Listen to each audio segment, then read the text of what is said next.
Hotel family, welcome to lesson number 15, Ntrw. If you learned something, please hit the like button. If you think this is valuable, please hit the share button. If you'd like to learn more, please subscribe. D. Ankh Mira. The primary objective of this course is to be able to read the sacred script of our African ancestors, Medu Neter. We are all students and teachers. Our African ancestors knew that we would need to have reminders of who we were, and so they wrote these messages in what we identify as the Ntrw Neter, what Greeks call hieroglyphs. And one important set of symbols, one of the earliest symbols we learned, was the ones that we see here. Reading from right to left, we have Gem, Mek, Nefer, which if we try to translate this into English, it could be find the beauty, find your beauty, or know thyself. Our ancestors used Ntrw Neter to explain their understanding of their relationship with nature. This is a representation which symbolizes that relationship. So as we look at this from left to right, we see two males and a female. We also see that they're embracing each other. The man in the middle is the representative of the people of Upper and Lower Nile Valley. We identify that as Nasut Biti, representative of Upper and Lower Nile Valley. We, in the foreign language we use, we call that Pharaoh. I will avoid that term. He, the Nasut Biti, is embracing and being embraced by the Neter on the right-hand side and the Neteret on the left-hand side. To the right of the Nasut Biti is the Neter, Amun-Ra. He is identifiable by the two plumes on his headdress with the solar disk. He's also seen holding the Was scepter in his left hand and the Ankh in his right hand. Amun-Ra is a combination of Amun, the hidden manifestation of what we call God, and Ra, the visible manifestation of God, which we call the sun. The Sultan, or Nasut Biti, in the middle is wearing the Etef of Amun-Ra, Khnum, above his headdress. Amun-Ra Khnum, or Khnum, is the nature of creation, or again, in our vernacular, we would say the god of creation. We see that the headdress is identified using the Egyptian vulture, the loaf of bread, and the horned viper, with the headdress being the determinative, and we would pronounce this as Atef or Etef. The Sultan is also wearing a crown that is worn only in the afterlife. There are no physical remnants of this crown.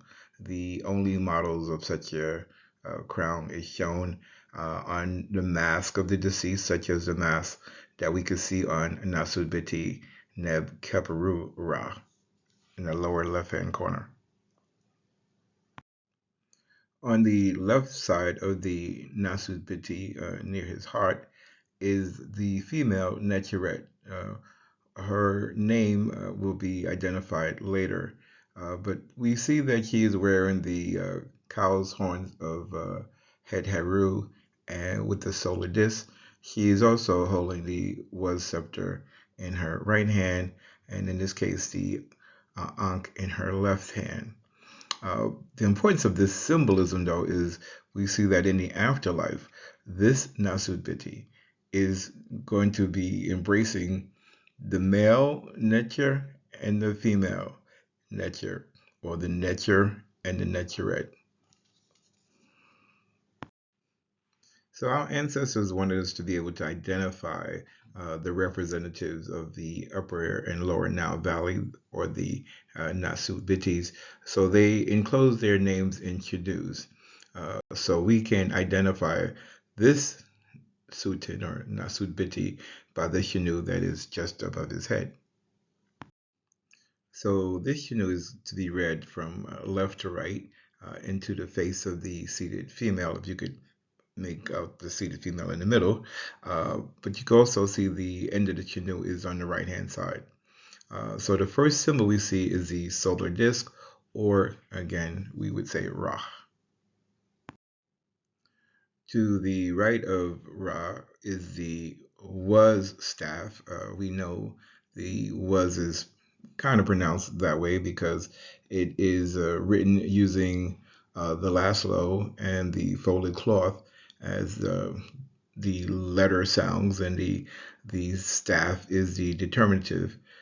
So even without those letters, we know that this is translated or transliterated like WAS, and we pronounce it as was. Next, we see the seated figure of the Necheret Ma'at. She is, of course, seated. She always has the ostrich feather on her head, and is most often holding the Ankh in her hands in front of her. So this is Ma'at. She is the Necheret, which we identify with truth, with balance, with order, reciprocity. So in order to get a better representation of the last three figures, I included another Shanu. The top Shanu is being read from left to right. The bottom Shanu is being read from right to left. But we can see the last three symbols. Those last three symbols, again, we've encountered earlier. That is the symbol for Setept, the ripple of water, and we have the solar disk Ra. So this is Setept in Ra. The name in this bottom Shanu is Neb Keperu Ra, Setept in Ra. We have seen earlier images of this specific Nasut Biti. This image is from the temple of Ra Harakti at Abu Simbel.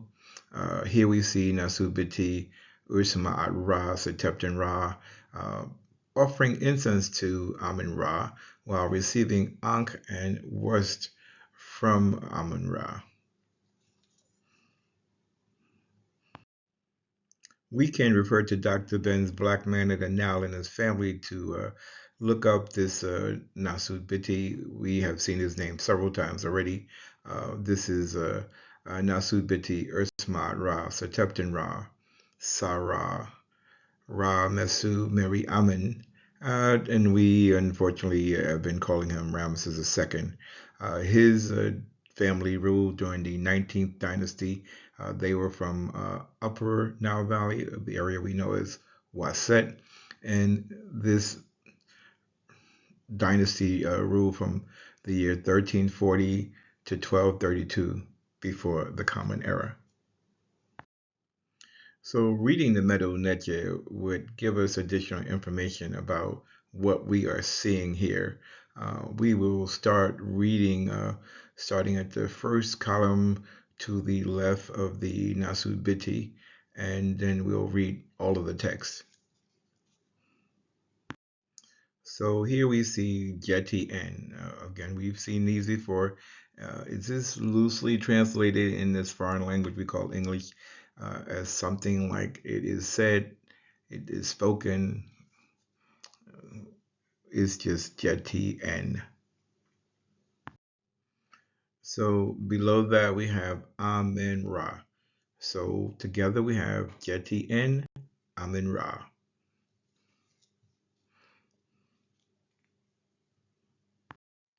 The only symbols that we can really make out here are the loaf of bread, the plural strokes. Looks like two tongues of land, possibly two ripples of water, and I believe that is a basket with a handle. We have seen that the basket with the handle is you or your. Not really sure how to translate this particular segment. Here we have Ankh, we have Jed, and we have the was symbol. Ankh is translated in English as everlasting life. Jed we identify as strength, and the was symbol as health. In this segment, we have Neb, N, Neb, Taui. Neb is the Lord, N is a preposition, and Neb Taui is Lord of the two lands. This last segment is very hard to read, but it's really the same as the Shanu from earlier. It is Urs Ma'at Ra, Setept, and Ra. So just looking at the last two segments, we have Neb and Neb, Taui, Us Ma'at Ra, Setept, and Ra. Lord of the two lands, Us Ma'at Ra, Setept, and Ra. So I don't have a really good translation for that because English doesn't really allow for that. We do know that something is spoken by Amun Ra, and it is spoken of the Lord of the two lands, and that is Usma Ra, Seteptin Ra. So let's take a look and see what we can gather from the next two columns. So we can clearly see Ankh, that could be Nefer next to it, not sure. And we see Neb Taui. So we know we have the Lord of the two lands and we have Ankh. So let's see what else we get. So again, this is not clear, but we can see at the bottom the Setept and Ra. We could just about make out Ma'at seated there and Ra at the top. So we could be pretty certain that this is Ma'at Ra, Setept and Ra. And at the bottom, we can see the pintail duck in Ra, which is, of course, translated as son of Ra or Sa-Ra. So we have Sa-Ra, Neb, maybe again Taui. There's a little distortion there. And we have another Shanu. And in this Shanu, we have the Sa-Ra name. So we've already encountered the Sarah name of Nasu Biti Usma Ra Seteptin Ra. His Sarah name is Ra Mesu Meri Amen, as we saw earlier. So we can read most of this segment as Ankh Neb Taui Usma Ra Seteptin Ra Sarah Neb Taui Ra Mesu Meri Amen. So right above the Nasubiti's head, we have his Shanu, and the two columns to his left and right also have his Shanu and information about the Nasubiti. We can now read the column to the left of the Netcher Amin Ra. Hopefully not surprisingly, we see the name of the Netcha written at the top, and it is Amen. We see the reed leaf, the menboard, and the ripple of water, which is Amen or Amen. And below that, we have the solar disk, what it is, what it is. So we have Amen, the hidden manifestation of God, and Ra, the sun, the physical manifestation of God. So this is my first time encountering this particular grouping of Medu-Nethew. I recognize the Neb and the jar stools. Three jar stools would be Geru. So we have Neb, Geru. The two tongues of land will be Tui. So we have Neb, Geru, Tui. The symbol at the bottom is probably a determinative, but I could not find anything to identify this as a translation in English. So the symbols that we can identify easily are the ripple of water, the loaf of bread, and the two diagonal strokes. Together, that would give us something like NT.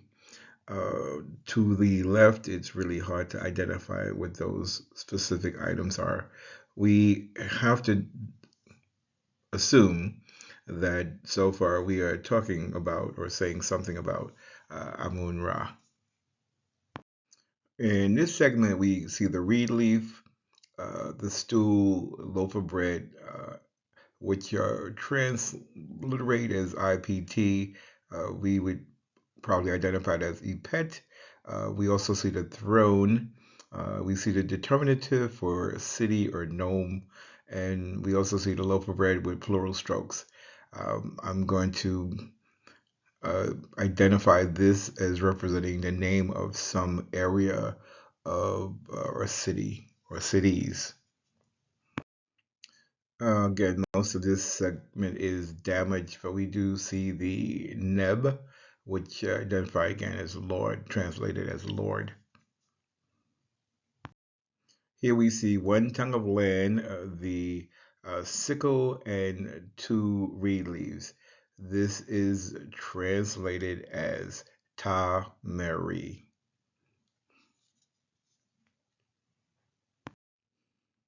So what we can say about this segment is that it begins by speaking the name or identifying the name of Amin Ra, and it ends with Ta Mary. So in between would require looking up other examples that might support understanding the full context, which is why we continue to study.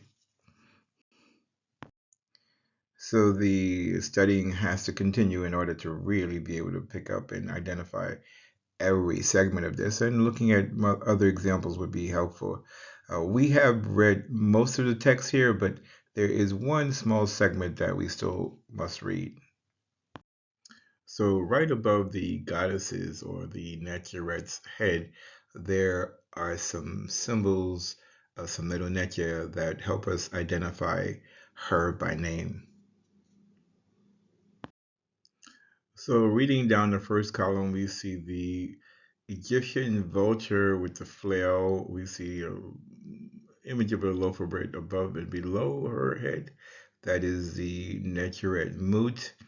Below that, we see the were bird, and it's a female, so it's wert. And the phonetic complement of R below the bird.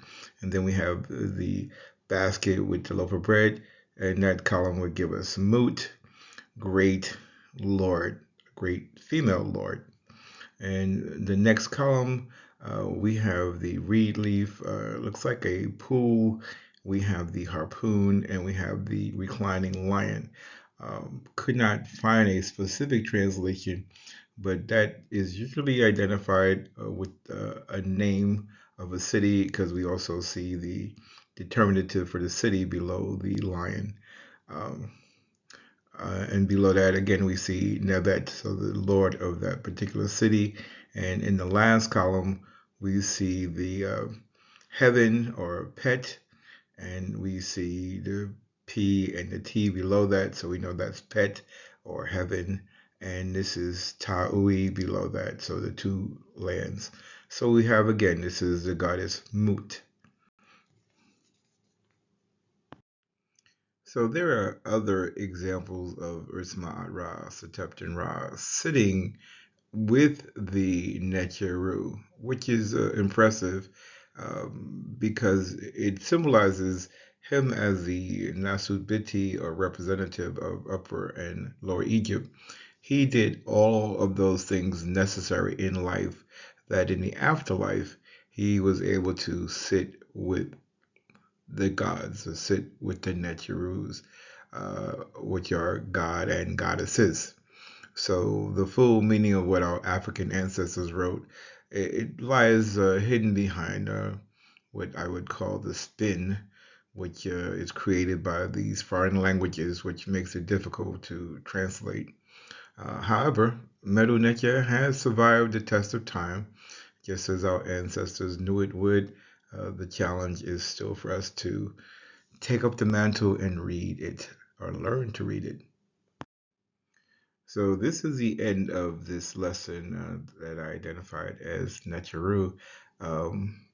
Please, if you again enjoy the lesson and learn something, please like. If you find that it's valuable, please share. And if you are interested in finding out more, please subscribe. And I look forward to reading any comments. Okay, so Shem Hotep.